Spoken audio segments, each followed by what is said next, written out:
So I feel like this is needed in this time where everything is divided.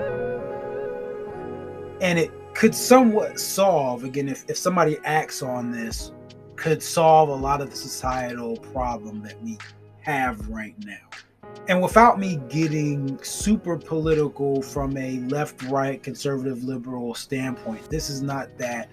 I want to lend to the conversation as it helps us preserve our sanity and your sanity and gives us a little bit of hope back. So I was listening to some video popped up about Congress grilling Mark Zuckerberg and talking about how they could target folks could run ads and target political parties with false information and what they would do about it.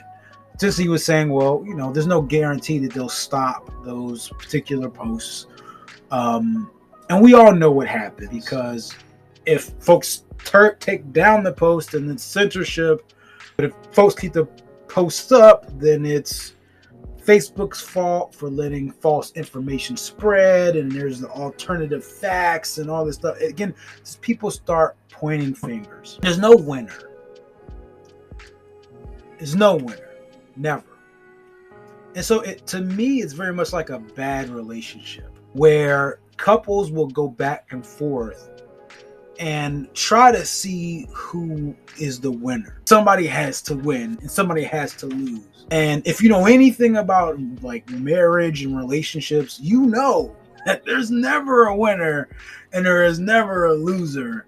Because if somebody wins and somebody loses, at the end of the day, you both lose. Bad way to work out differences in a relationship. And so politics, to me, is at least our current state of politics is a very bad relationship. I was reading a post today, and it was going through all these different points about what, again, just folks know I vote Democrat. Some of y'all may click off now, but hang in there with me, because I think most folks will appreciate this, no matter what side of the aisle you sit on. I saw this conservative post. And it was just about, a bunch of bullet points that I didn't all agree with.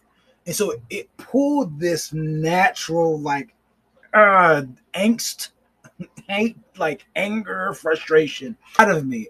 And in those moments, I think a lot of us become keyboard warriors, and we start pointing fingers and we start labeling the other side with all these ignorant things, instead of taking a step back and just saying, we're humans. And as humans, we all have differences.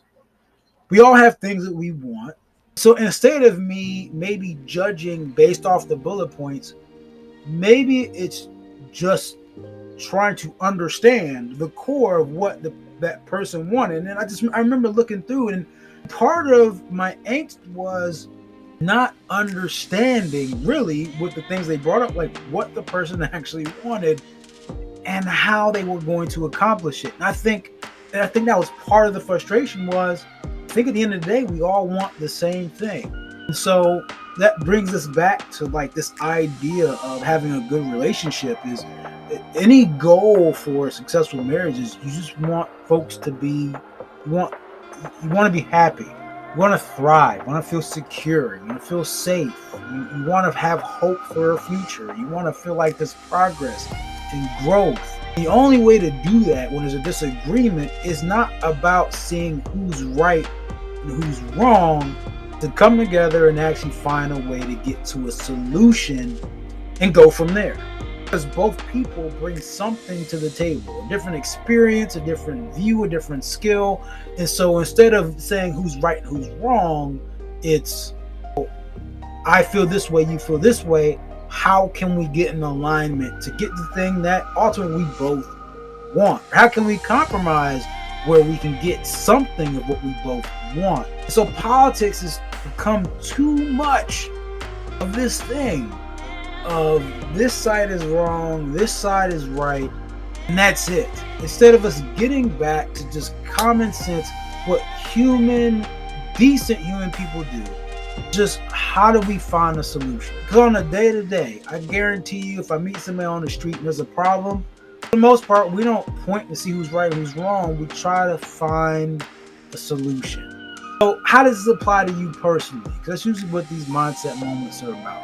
It's remembering when you're in that moment, just like I was, where I was reading this thing, or you're watching that news story, you're listening to that podcast, you read the headline, and it's from somebody on the other side of the aisle, or they said something ridiculous. Remember that somehow they got to this point. They got to feeling this way. They got to seeing this way. It didn't happen overnight. At the end of the day, they're doing it because they're afraid of something or they need something. And so how can everybody take a step back? How can you take a step back in that moment and not just judge them based off the words, but look deeper and find the concern that aligns with the basic needs of you and them as a human being?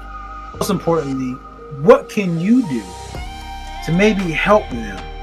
Because I think what most people expect, this is my challenge to you, is that when there's an opposing view, again, they expect you to try to prove how right you are, wrong they are. Somebody actually taking a step back and saying, you know what, I hear you. How do we solve the problem?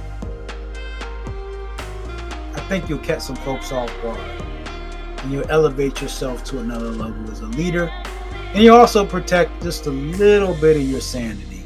Make this world and this future just a little bit better. If y'all like this message, share it with a friend, family member, or a foe, because even, again, they need this information. I appreciate you and all that you do, and as usual, treat each day as a building block to a better future. Peace.